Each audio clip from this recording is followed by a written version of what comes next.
د موبین صاحب دا یو ویډیو له تاسو سره پر سکرین باندې شریکه کوم. دا وګورئ موبین صاحب له دوبۍ څخه لایف راغلی ده او څه وایي.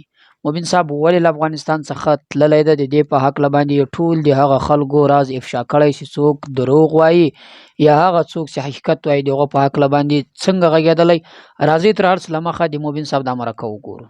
ګوره ته موبین خان اوس راغی، ګوره 2 ساعته لیف وم، اوس څه شی غواړي ووایي.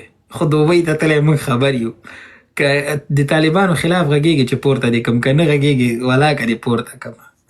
اوس راځي موبین صاحب تاسو ورته ونیسئ څه وایي. دا نو دا د د موبین دوبۍ صاحب هوا ولی داسې به ته لونګین ته چې یو کلب ملب ته دې بوځي. هلو الو ستړی د موبین صاحب ډېر. په خیر راغلی. خیرونه جوړ څنګه چیرته روانه؟ او چېرته نه یم روان، لکه چې لونګین چېرته نشه کړی داسې ګډې وډې وایي. نه نشه کړی نه یم، ستړی یم. تیارې کې راغلی، څه په اوښ خو نه یې ناست چې ته وایې ستړی یم. خو تیارې کې هغه د دغه راغلی هېڅ خبره نه وي. هغه ته څه رقم درسم یاره امریکا ته ځي. امریکا ته موږ به درته ویزه ولیږو یا به دلته ډانلډ ټرمپ سره خبرې وکړو که نه. ټرمپ سره خو هغه خو د موږ تربور د هغه نه بغیر داسې که یو کار کېږي هغه مشکله زه بیا ده. په وټساپ کې به درته ووایم، چې وټساپ نمبر دې راته ولېږه، درته به چل وښیم.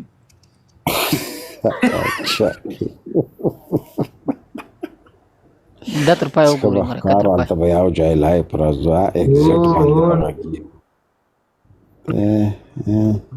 نو داسې کیسې دي. اوس ته دوبۍ کې چې شی کوې د ما سخت سودا ده، ولاکه دروغ درته وایم.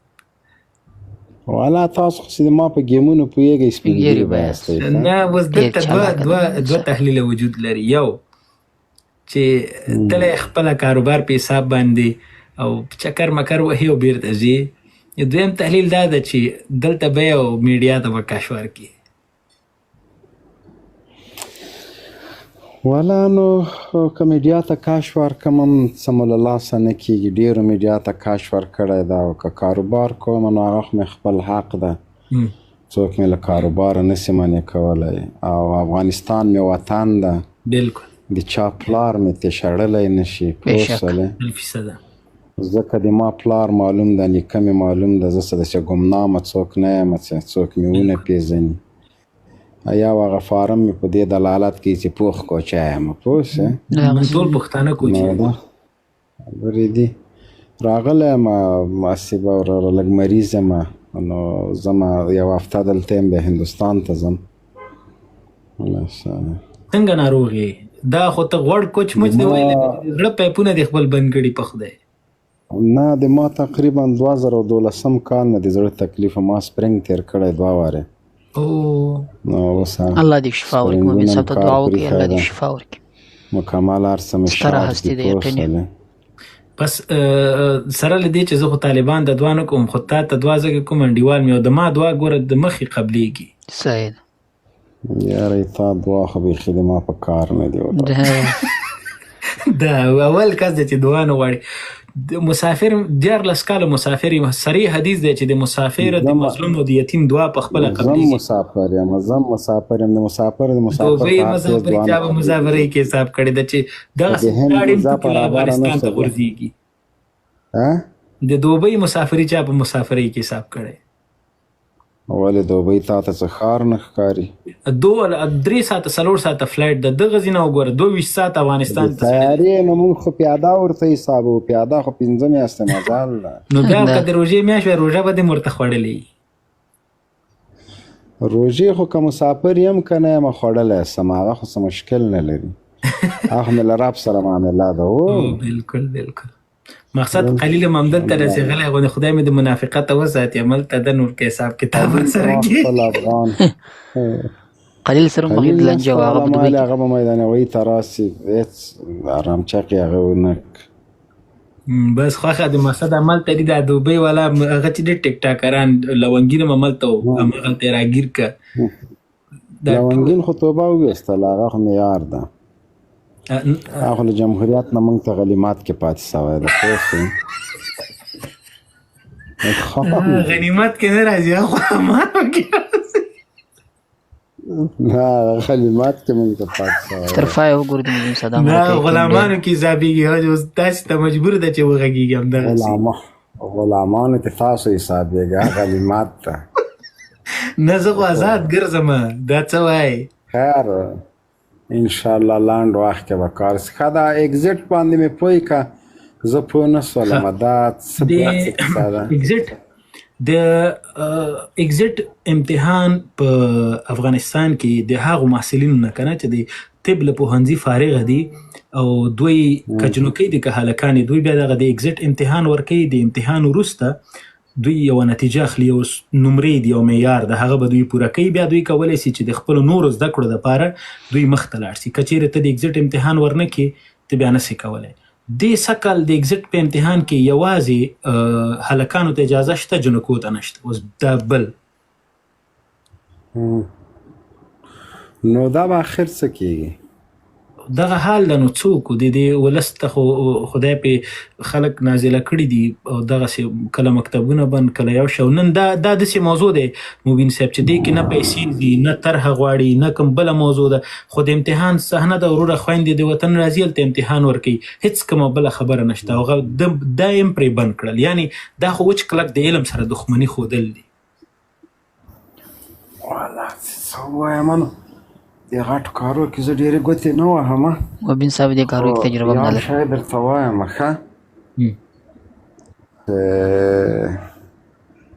دغه د نرانو تعلیم یې بند کړی وای، ښه خبره نه وه. زه خو همدا وایم چې انسانان ټول برابر دي، ښځه او نر کې هېڅ فرق نشته.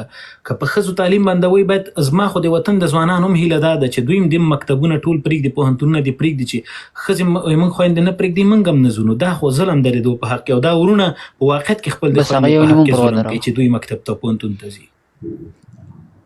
نارینه ځوانان نو دي ته څه وایې چې هغوی مکتب پرېږدي، څوک به یې په خچه کې شي؟ خوند دی والله. دغه تعلق څه خبره دې وکړله ولا داسې یو ښه خبره دې راته وکړه. اول ځل ده چې خوله دې راته داسې بنده کړئ چې شی راته پاتې نه سو.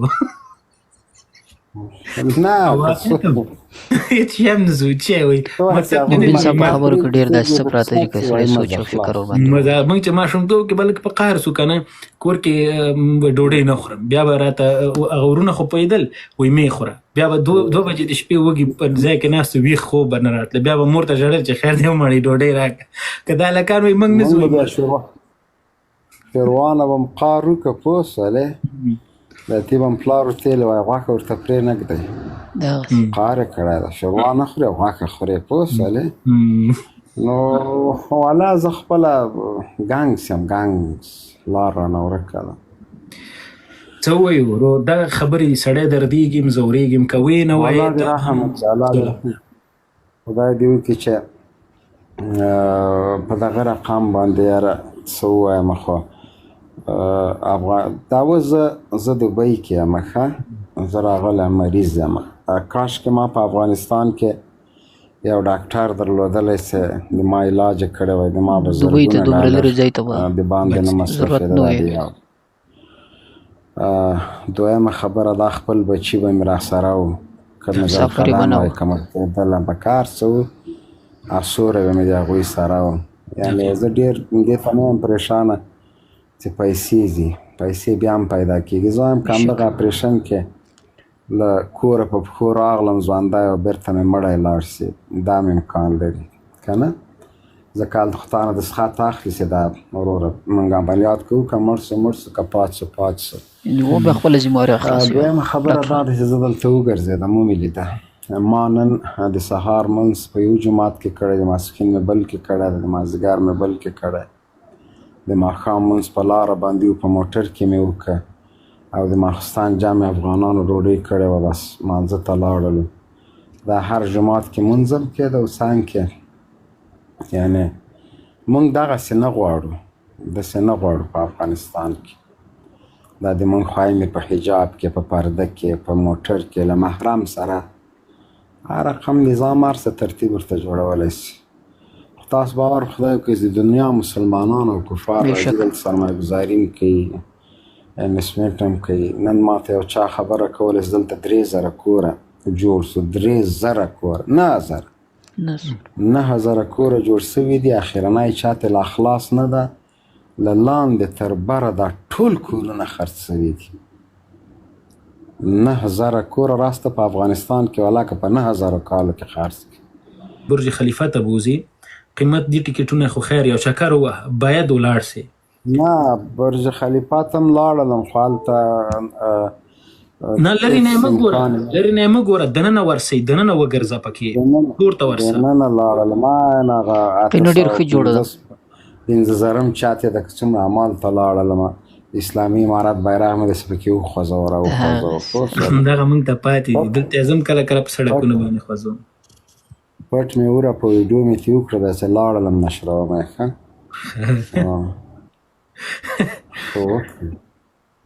خانده.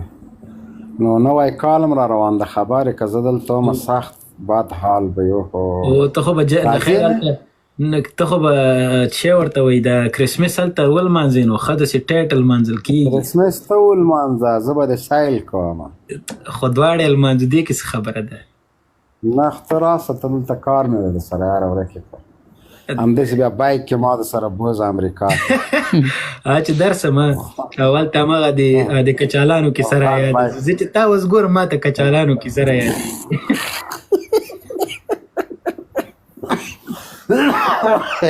بسم الله زما د سره یو غټ بایک راوړه. هلته به دې دا غویان څنګه بیا یادېږي؟ دلته غویان میان هم نسته دي.